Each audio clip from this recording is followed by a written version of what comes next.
LPL এ অভিষেক ম্যাচে তাসকিন আহমেদের wicket, উচ্চাপুরের Lankan তারকাকে দেখালেন বাঘের গর্জন। দর্শক, এলপিএল এর সপ্তম ম্যাচে শরীফুল ইসলামের দল ক্যান্ডি ফ্যালকনসকে 2 রানের ব্যবধানে হারিয়েছে তাসকিন আহমেদের দল কলম্বো স্ট্রাইকার্স। আর এই হাই ভোল্টেজ স্কোরিং ম্যাচে কলম্বো ছুঁয়ে দেওয়া 200 রানের লক্ষ্যে তাড়া করতে নেমে মাত্র 197 রানে গুটিয়ে যায় ক্যান্ডি। দর্শক, 199 রানের পুঁজি নিয়ে বল করতে নেমেই প্রথম ওভারে তাসকিনের সামনে সুযোগ ছিল চান্ডিমালকে ফেরানোর। তবে তাসকিন বল করবেন আর ক্যাচ মিস হবে না তা কি করে সম্ভব? উল্টো হয়ে যায় ছক্কা। সে ওভারে 2টি ছক্কা হাঁকান চান্ডিমাল।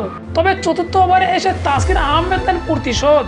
চান্ডিমালকে বোল্ড আউট করে তাসকিনের উদযাপন ছিল দেখার মতো। দর্শক, আগের ওভারে 12 রান বিলি করা তাসকিন আহমেদ এবার খরচ করেন মাত্র 1 রান। আইপিএল এ মোস্তাফিজ পাতিরানা জুটির মতো এলপিএল দেখা গেছে তাসকিন পাতিরানার জুটি। এতে ছিল পাতিরানার ভাগ্যটা বদলে গেছে তাসকিনকে পেয়ে।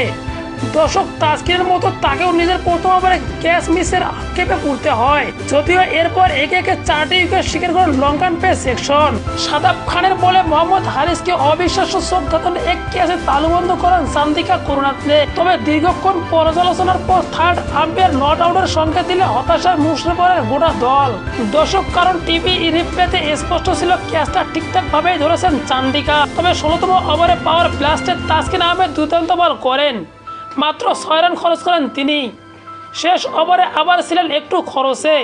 সব মিলিয়ে 30 রান খরচে 1 উইকেট শিকার করেন তাসকিন আহমেদ। দর্শক, শেষ দিকে অ্যাঞ্জেলা ম্যাথিউসের ক্যামিওতে ম্যাচ জমিয়ে তোলে ক্যান্ডি। তবে শেষ বলে 3 রান নিতে ব্যর্থ হলে হার নিয়ে মাঠ ছাড়তে হয় ক্যান্ডিকে।